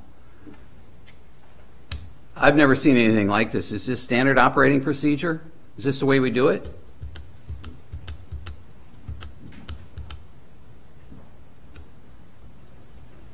Is anybody here as flabbergasted about this as I am? Your reaction at the ad hoc committee when you were informed of this by a member of your ad hoc committee without you guys even knowing about it? It was upsetting. Brandon, how many hours did you work last year? Almost 5,000. Do you have those numbers, Brenda? That's the only reason the stipend model worked, is because Brandon was working all those hours. Yeah, but that's showing that the model doesn't work. That model did not work. The new model, which is the new model, it's not a stipend model. It's not a I can sit at home and wait for the call. You guys are the ones who approved the new model. So in transition of the new model, the EMS Commission even, I was at the EMS Commission meeting when you said, Ray Knapp said it was never our intent for that meeting or for staff to bail on this model. Well, some of them did. I think there are some disgruntled EMS people, and you probably can ask a whole bunch of them because they're not happy. And just let me finish. So all of this stuff, and me sitting here, coming to these meetings and watching this going, this is kind of a train wreck. You know, there's been no good leadership going on in this EMS thing all the way down the line. So after the model has been changed, and it's tricky because when you have a stipend model, people can be at large. Well, now Brandon wants everyone to have at least 24 hours. This is the commission's doing, so that we can consistently schedule people and that he's not having to pick up 5,000 hours in a given year to make the model work. It will work. It just is going to take time. It's like saying we went with last year's team. The Cleveland Browns didn't win a game. Well, we got to gas everything, go with a new team here. That's what's happening right now. So in the transition, you're right, should have been notified, and I found out at the ad hoc committee meeting myself, which is why I agreed to go to the meeting next day. I had already thought they had told you, so I guess I didn't know. But in the end, the new model, which was very, Devin was there and Brenda was there too, helped us understand that right now we can be more flexible in scheduling hours, and Brandon and Josh didn't know that. So there was a miscommunication on staffing. Most of that has been solved as well. If it happens again, we should know about it. I'm with the mayor on this. That's very upsetting. But in the meantime, this is a new model that's been presented and implemented by the EMS Commission. The ad hoc committee only got off track because it just happened to show up when, like, what do you mean we don't have staffed ambulances? So well, John, this is not normal behavior. It's just sort of happening on transition. That's the way I see it. I just want to clarify a couple things. I don't know if you've had a chance to go back through the EMS Commission meeting minutes for the last 3 years. But if you looked at them, you would see that staffing, revenues, expenses have been a constant source of discussion. And we elected to go with this model. We're not implementing it. All we're doing is voting for Brandon to implement the model. We can't physically go down there and do anything. Right. So when you say we're implementing it, what we're doing is we voted to have Brandon implement a model that he said would work. It's not working. And I'm not saying that it won't work. I'm just saying that currently it is not working because we're not being able to staff an second ambulance 40% of the time in January. So there's issues involved, but this is not, the EMS Commission has been dealing with these issues for years. It's not like it suddenly got invented last year. I mean, these issues have been ongoing. We have an issue of declining revenues. Provider reimbursement rates continue to go down. Expenses go up. That doesn't lead to good outcomes. The declining revenues are the cities not paying more in per capita. That's where the declining revenue is coming from. No. It's reimbursements, John. I know the reimbursement model has changed. However, the city also has to pay its portion too in order to sustain it. We just increased it substantially. We have police and fire. It's the same thing. We have to pay a per capita rate for EMS to continue. That's no brainer. John, it's not right now. It's not a funding issue. We approved a plan. Mm-hmm. It's paid for. Right now, it's not working. Okay, that doesn't mean it's not going to work, but it's not because it's not being funded adequately. It's for other reasons. I mean, the EMS, what is it, 4 that work 60% quit. 4 of the EMTs that work 60% of the shift quit after the new model was implemented. They decreased the number of hours they're able to work. They didn't quit.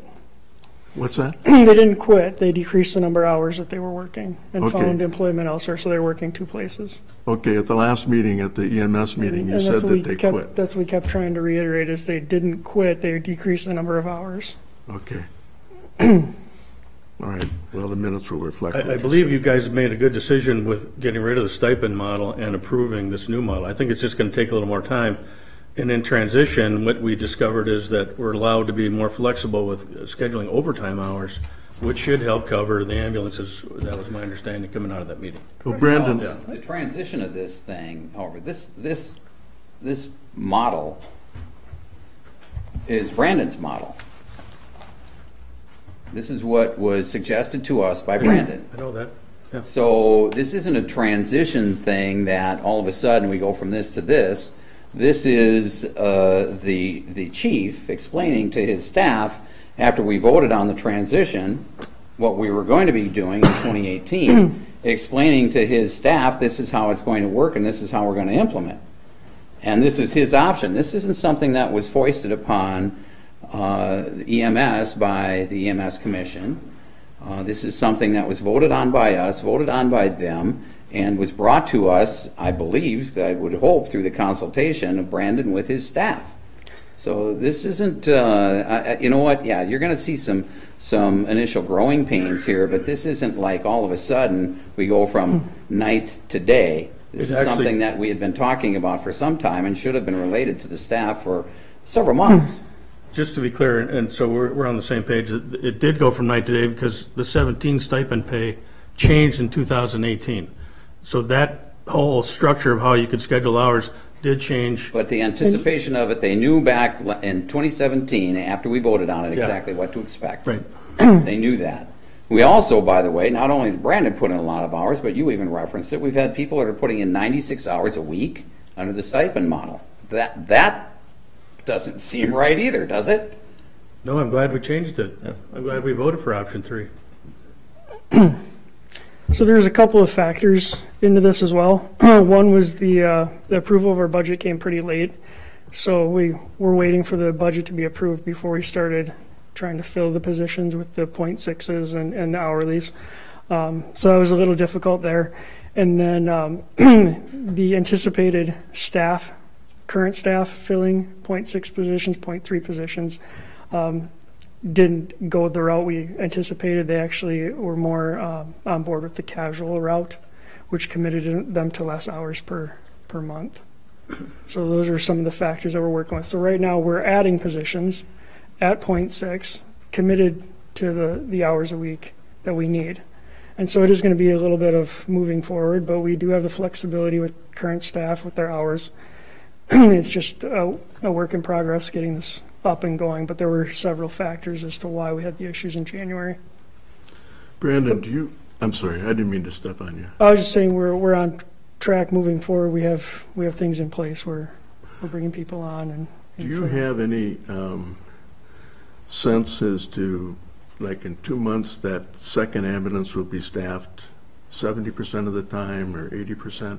I would hope to increase it to 70. I would say I would like to see full stability by summer, so 3 to 6 months to get full stability.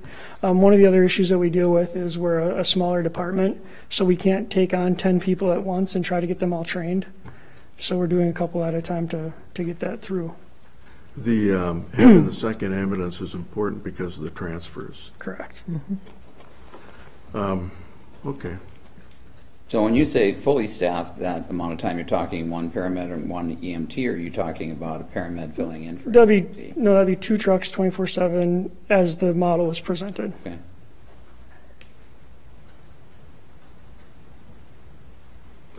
So anything else? It's all clear to me. I mean, I was being facetious, but not totally. I mean, I wanted to know any revenue generating ideas or cost saving ideas? Not yet. We're still working on it, and we're waiting for John Trumbull to get up to speed too. Have you explored any other models? You know, we kind of were talking about the fire and EMS together. Have we looked at that from an ad hoc standpoint about what that could look like, or is it just simply implementing option 3? At this point, we're implementing option 3, but we are looking at, we've talked about whether or not a fire EMS combination would be appropriate, but we haven't made any plan for a study at this point. How about sharing? I thought I saw something about sharing with other municipalities or coverage.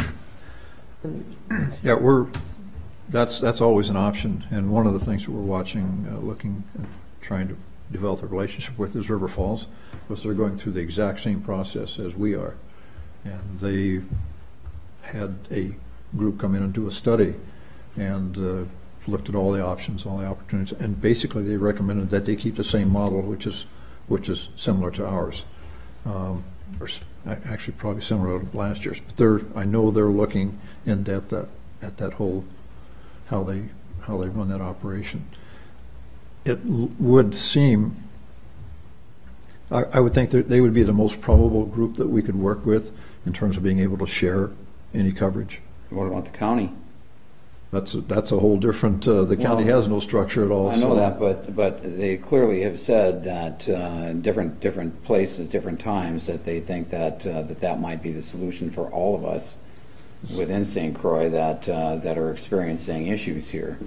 And at your meeting, Josh had indicated that was a non-starter, and you guys seem to agree with that. I didn't hear anybody pushing back saying, no, I think we ought to explore this. Actually, I believe Jim said that should keep it going. At the end, it was kind of, and I just happened to be there. I don't go to those meetings all the time or anything. But wasn't it once upon a time the county did run the EMS service? I think so. Then they said they don't want it anymore. I wonder why that broke apart. So who knows? Yeah, and I think at that point Josh's concern was, how are we going to staff this now? You know, that's where he's really coming from, and so we probably doesn't. We're trying to look a little bit further down the line and say what are the opportunities and how can we work with other people. So that's I've not heard that from. I don't know what the source is that the county says that they're willing to take this on. Not necessarily willing, but something that they think they need to take a look at. I think we need. I'm sorry. Go ahead. We need to identify the right sources and start that conversation then. The one thing that that really stood out to me that night was when, and I'll repeat this, I said it once before, Josh had made the comment that he thought that the Ad-Hoc really should be focused on the one thing, and that's sustainability. And I would agree with that, but I'm not sharing it. So.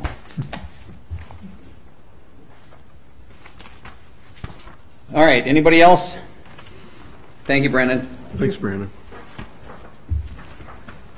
Discussion and possible action authorizing the Community Development Director to collaborate with the Hudson Area Chamber of Commerce and Tourism Bureau to assist the City of Hudson in providing educational assistance to the community, visitors, and businesses regarding the planned 2018 Wisconsin Department of Transportation I-94 Exit 1 ramp closures. That's a mouthful. There are no commas in here. Did you write? Oh, there is a comma there. Did you write that, Blake?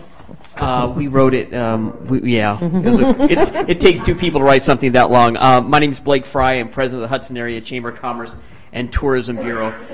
This summer, as part of the ongoing I-94 construction that's going on, we have two long extended ramp closures that are going to be happening at the Exit 1 interchange. For most of the construction season, the ramp to exit downtown and head east on I-94, so back up the hill, that ramp will be closed for nearly the entire construction season. And then the ramp that is coming as you come down westbound on I-94 down the hill and take Exit 1, that ramp is going to be closed in August and September of this year. So obviously we're talking about the busiest time of year. We're talking about a very busy interchange. The redirect route will have people, if they're both times, if they're wanting to go eastbound on I-94 or if they're wanting to enter on Exit 1, they will be sent across the river back over to take the first exit on the Minnesota side, cut underneath the bridge on 95, and then come back eastbound on 94 and then enter downtown that direction. Or again, if they just want to go eastbound on 94, they just keep going. Not oftentimes do you have a road closure that sends somebody to a different state, but that's what we have in this case. So wanting to work with the city, wanted to not only highlight that this is going to take place, but this is going to require a very coordinated communication plan between what we see as the chamber and the city. We're happy to help as it relates to getting the word out to businesses, our members, that this is going to be taking place, getting the word out to visitors. We have some major events that take place during that time period, Boosters Days, the Spirit of the St. Croix Art Festival, and many more. We will do our best, but in terms of communicating these closures with the citizens of Hudson and coming up with the tools that people will want. You're going to have something like the boosters days probably will be looking for, hey, is there a pre-printed map that shows these different reroutes that we can put in our materials to make sure people can get in and out of downtown and to our events. It's going to require a lot of communication on a very frequent basis. We have some ideas on how we would like to handle it. Our friends in Waconia, Minnesota, a couple years ago had a lot of highway closures in their community. They come up with a unique campaign called the Waconia Minute, where they had people send in suggestions and thoughts on what they'll be doing with the extra time that they had in their car while they were waiting for all the traffic, and they gave prizes to the people with the most creative ideas.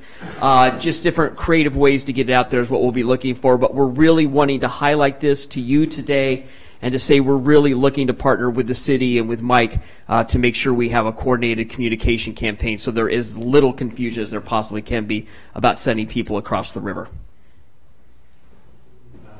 Is Google going to know about it? Do you talk to them about it? Or they Have just not find talked out? to Google, no.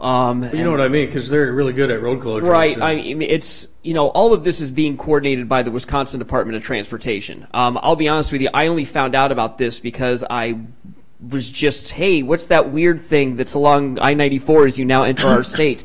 And wanted to know more about that piece of equipment that was there. So I looked up the project website, and it just happened to mention that there would be some ramp closures on Exit 1. I didn't even know about it until I just kind of looked at that website. I tracked down the project coordinator for the construction, and this is how I ended up getting those dates. So again, it's working with WISDOT. They're the ones who are on top of road conditions all the time. So we'll be looking to them and encouraging them to communicate with Google, because I'm sure it's something that they do on a frequent basis. So what is this collaborative educational effort that you're talking about? What do you propose to do? Well, my proposal would be that we would certainly be happy to. We have great ability to reach out to businesses. We have ability to reach out to tourists. But as a chamber, our ability to communicate with the citizens of Hudson is not nearly what the capabilities of the city of Hudson are. So whether that's something going out in utility bills, whether that's something going out in city newsletters, city website, you have capabilities of creating maps showing reroutes of traffic far better than we do. That's what I'm talking about. Just some of the resources that are already available to the city, and understanding that we'll be tapping into those and asking for the city staff to help us in that regard. Makes sense. Mm-hmm. Yeah, sending something out with utility bills sounds like a really smart idea. Because this is something I'll be going to our downtown retail committee meeting coming up here soon, and along with our progress on the next topic on the agenda, they will certainly be inquiring what we as a chamber and what the city will be doing, and I want to be able to come to them and say this is going to be a collaborative and comprehensive effort on communications on all our parts. So that's what we're just looking for, a confirmation that that's the way we want to move forward on this issue. I'll make a motion authorizing a collaborative educational effort between the City of Hudson and the Hudson Area Chamber of Commerce and Tourism Bureau. And I'll second it. Motion and a second. Discussion? All those in favor? Aye. Aye. Opposed? Motion's approved. That was like a little victory sound there. Yeah, it was. Just for you, Blake. Yeah, sorry. Maybe we'll move this next one down to the end of the meeting here. I'll get the room at the Hampton Inn now. Discussion and possible action to move forward with RFP for new parking system. I will not recount everything, the entire journey we've had to this point. Obviously, this is something we've been doing for a while. The city and the chamber collaborated with Rich and Associates on the development of a comprehensive parking study and plan for our downtown central business district. We then worked with Rich and Associates again on the development of the RFP that you have in front of you. The parking committee has been working closely with them. We've got a first draft, asked for some revisions, and we're quite pleased with what came forward. Again, just to quickly recap for those at home, what we're hoping to accomplish with this RFP and the systems that will be brought in would be to, 1, meet the city's various current and long-term parking enforcement needs, 2, increase the efficiency and effectiveness for the parking enforcement process, 3, integrate a new license plate reader enforcement system with the pay stations, 4, provide new parking enforcement software along with recommended equipment for enforcement, 5, integrate the city's current passport parking system with the new pay stations. And 6, provide a wireless system for communication between the individual pay stations and the central computer and enforcement handheld units. So again, this is kind of A to Z nuts and bolts. What we're proposing here for new systems, again, would include the new pay stations that would be located in various locations around downtown, would include the new license plate reader technology that would then be able to tell which vehicles were and were not currently paying for their parking properly. And then finally, the units that would be used to generate tickets for those who were in violation of the parking ordinances. So that is what the system is. There's a timeline that's in the RFP. We obviously have to update that, push it back a couple weeks for some of the initial things. It was all based on this being approved at the January 22nd meeting. So we would push back some of the deadlines. We would push back the date in which we will have a pre-bid conference where those who are interested in submitting bids can meet with the parking committee. But in terms of, and then the selection date would likely be pushed back, but I would not want to alter when we would want to begin installation of this. RFP calls for an installation date beginning on June 1st, a soft launch taking place over the summer as people get used to these new technologies, but I want to be able to start as soon as we can, obviously before we start getting into winter months, so we have an opportunity to test out these new systems and get them up and running. There's obviously issues beyond what you have in the RFP that will need to be considered. I brought these up at the Public Safety Committee. The Public Safety Committee, when they voted to approve the RFP, said, you know, they were looking for recommendations from the Parking Committee on these other issues, and these other issues include the hours and days of enforcement, what department and staff will have primary oversight of new parking systems and enforcement, maximum hours of parking by zone, the plan calls for that varying throughout downtown, the cost of parking permits and in what locations those permits will be used, and finally the vehicle that will be used for the parking enforcement, the one that will have the license plate reader on the front of it. Those are questions that are beyond the scope of this RFP that we'll be looking to answer while the bids are being submitted. So today we're just looking for approval to move forward with issuing the RFP. So moved. Just a comment. I had just a couple things that should be addressed. Dates, and that's not for me, but for you. Sure. But the confidentiality section, to put something in about Wisconsin law, subject to public records law, and so forth. And then there were some questions at the end regarding local businesses and under state law that we can't prefer local businesses. You can't have a local preference anymore. Okay. So getting rid of some of that stuff that we just can't do under Wisconsin law. Those are the only 3 things I identified. Okay. Which I'd like to get a contact person to talk. Mike would be the contact person to submit that information to. Yeah, I talked with Mike today. Okay, so he's the one who will be taking the lead on getting this issued and edited. So I'll modify my motion to incorporate Kathy's observations. Second. Motion second, discussion? Oh, just a question. When did they change the local preference? Is that recent? Oh, that's a couple, probably at least 4 or 5 years ago. It was shortly after, actually, the city put it in its procurement policy. Because I thought we gave it for like vehicles and things like that, but can't do that. No, not anymore. I missed that. In this case, we have no local companies, so we're... No, I figured it was something the consultant kind of had in their boilerplate, and it just doesn't apply. Thank you. So I don't think it's anything major. One question, I will definitely show my technical ignorance here, I'm sure, because I'm just thrilled that I'm able to use Passport and to pay my parking. But is there anything in here about instruments such as Apple Pay or the stuff that you're actually running off your phone? This all appears to be credit card or coin. Right, no, this does not, and I'm honestly not aware of any current pay station technology that has incorporated some of that. I'm sure that they'll submit it if it is out there now, but from the models and everything I've seen, and from when we've had presentations made to the parking committee about the technology that's available, there are several options. Are they solar powered? Are they not? Will you accept dollar bills or not? But the actual Apple Pay and some of those other technologies have not even brought up as a possibility yet. Anybody else? All those in favor? Aye. Aye. Opposed? Motion's approved. Thanks, Blake. Thank you. Anything else you want to talk about here while you No. hang around? All right. Discussion and possible action on a simultaneous exchange agreement between the City of Hudson and Monarch Ventures LLC for regarding property at 71811 First Street. Thank you. This is, I think, the third time the council's seen kind of a basic idea of what this land transfer entails, but it's essentially 2,625 square feet of property that the city would convey. It would be just to the west of the house at 711 First Street. In exchange, Monarch Ventures would develop 7 on-street parking spots, which are identified as Outlot 1 in the exhibit attached to item E. There's red and pink exhibits in there. The Outlot 1 would be the parking stalls that the developer would provide, and then on the north end, at the end of Orange Street, the developer would also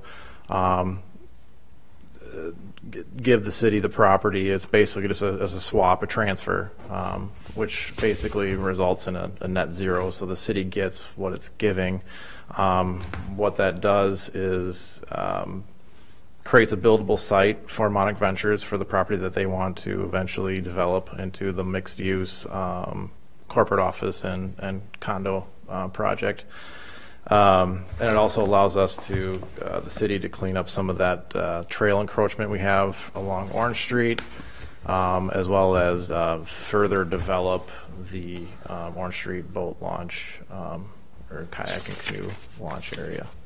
So what this is a simultaneous exchange, and then the next item on the agenda, as I emailed out, I would request that we remove that because we will not be doing an easement. The city would actually own both of the outlots identified in the CSM, which would be the final item, and then that process would be complete. Questions? I'll move we accept the simultaneous exchange agreement. Second. Got a motion second. Discussion? All those in favor? Aye. Opposed? Motion's approved. Discussion and possible action on an easement and maintenance agreement between the City of Hudson and Monarch Ventures LLC for property located at 811 First Street. Respectfully request that we remove that from the agenda. I don't want to. I don't have an easement agreement for you to review. All right. Went from a conveyance of the actual property, or from an easement to a conveyance of outright ownership. Okay. Discussion and possible action on certified survey map for Monarch Ventures LLC, 721 First Street and 811 First Street. Creates the parcels that I just Move to accept the certified survey map for Monarch LLC. Second. We've got a motion second. Discussion? All those in favor? Aye. Opposed? Motion's approved. I think that's, oh, you stand up here for H. Discussion and possible action on final development plans for Tumble Fresh, 23 whatever, Badger Drive, Lynn Investment Properties LLC. Lynn Companies is proposing a 4,400 square feet, more or less, self-service laundry facility. It'd be immediately adjacent to the west of the AutoZone facility on Badger Drive. The self-service laundry is a principal permitted use in the B2 zoning district. There was some discussion that took place. I know there were some concerns at the Plan Commission level. Plan Commission recommended approval, staff recommends approval. Again, it meets all the standards in terms of setbacks, parking. We did have, I did follow up with our utility director who, in terms of, the water uses and what you're getting, that gets put into the system. And actually, Kip stated that he was actually very happy about it. It's a lot easier to handle the waste out of a laundromat facility than it is from, say, a restaurant, because you're not dealing with the fats, oils, and greases. Fats, oils, and greases. So he was he was satisfied with everything in the engineering as well. Looks really nice, way better than the laundromats I used at college, man. Yeah? Anybody? I'll move to approve. Second. Got a motion second to approve. Any discussion? All those in favor? Aye. Aye. Opposed? Motion's approved. Discussion of possible action on pre-development agreement, River City Center. Similar to all the other pre-development agreements we've been doing lately, they're looking to redevelop that entire site. I think everybody knows the site we're talking about, the corner of Buckeye and 2nd and 1st. So it's $7,000. It's in the riverway. We've got to do the review that way. We'll probably be looking at some slope preservation zone variance type things. Again, just the mechanism we use to help assist the city in review, the additional reviews necessary.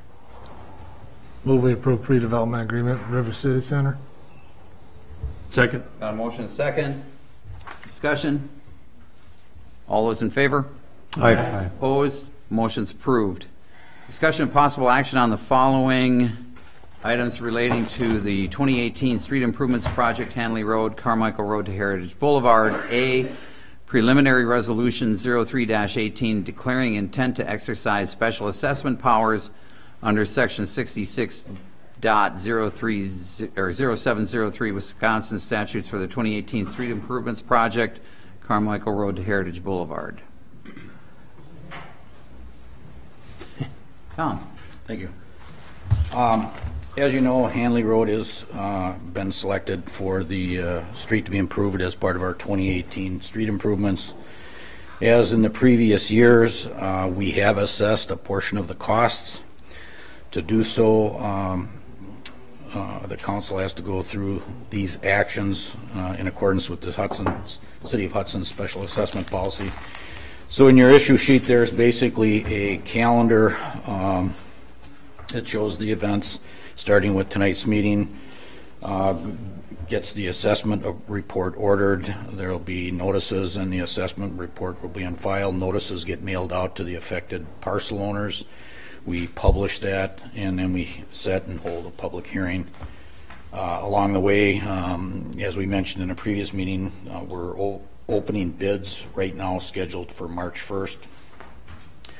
So again, to assess a portion of these project costs, the recommendation tonight would be for 3 actions from the City Council. One would be to adopt the preliminary resolution 3-18, which is attached, order preparation of the assessment report, and then set a public hearing date of February 26th for the public hearing on the proposed improvements and the proposed assessments, which would happen at that hearing. I apologize. I stopped short of finishing the reading of that with B and C. I thought we were going to take them one at a time. So, but we're doing them all at once, right? That's fine. It can go either way. There's an adopt. It makes more sense. An order and a set a date. So there's 3 actions. Okay. Anybody? I'll make the motion. We need to suspend the rules if you're adopting that resolution. Okay. I'll move to suspend the rules. Second. I got a motion and a second to suspend the rules. Roll call. Morissette? Yes. Yes. McCormick? Yes. Weber? Yes. Hoggett? Yes. Hall? Yes. Motion's approved. The rules are suspended.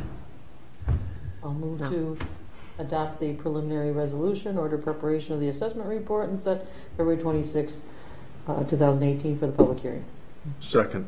Got a motion and a second. Any discussion? All those in favor? Aye. Opposed? Motion's approved. Thank you, Tom. Thank you. Discussion of possible action on appropriation for the 2018 capital projects. Brenda. Hi. Mayor, members of the council, in your packet was the 2018 capital project budget. It is the budget that we looked at last spring, and then we, at that same time last spring, we issued bonds. We do 2-year bonding here at the City of Hudson, and so we issued bonds for 2017 and 2018 at that time. And so those projects were in that bonding cycle. The only changes that have been made is Vine Street has been pushed back a year, and so we're in here. We've got Hanley Road, And then there's a IT project for $8,800 that we're not asking for appropriation of dollars at this time. And then the Public Works Committee requested that we not appropriate funds for the boat launch ramp extension and the docks at Lakefront Park, until that waterfront vision study was completed. Great. So it's 1.152, is that what we're, the total? Or did I skip over the issue sheet? I'm asking you tonight to appropriate 2018 capital projects totaling $2,089,500. I'm off a little, eh? Yes. I'll move to approve. Second. We've got a motion second to approve. Discussion? What am I missing? I'm sorry. Are you looking at just Hanley Road? I'm looking at your spreadsheets. Go to the issue sheet, yeah. And then if you go to the second page, I like the details. if you go to the second page, Second page has got details. That's Yeah. it shows the total projects at $2,089,500. Okay. And it details those projects. We have equipment, $327,500, streets and infrastructure of $1,152,000, park improvements of $400,000, buildings of $80,000, IT equipment of $130,000. Okay. Anybody else? All those in favor? Aye. Opposed? Motion's approved. Discussion, thank you, Brenda. Discussion and possible action on appointment to Board of Zoning Appeals.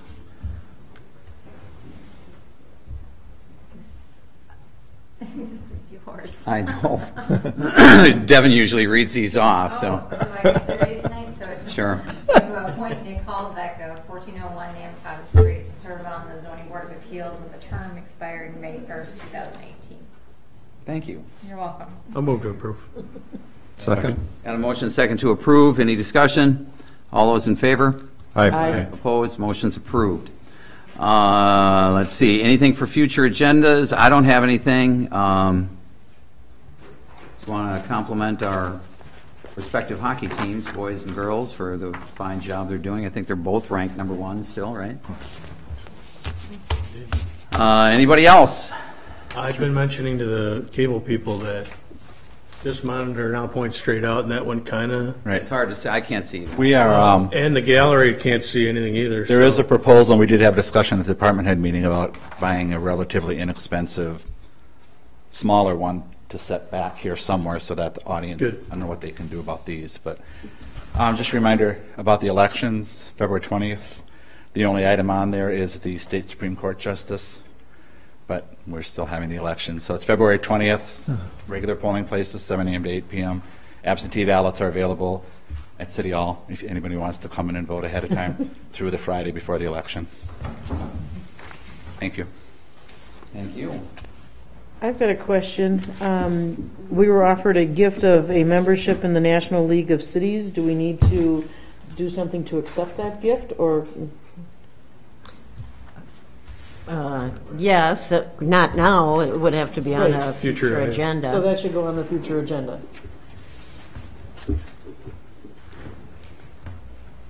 Yes. Okay, I'd like it on the future agenda, please. Okay.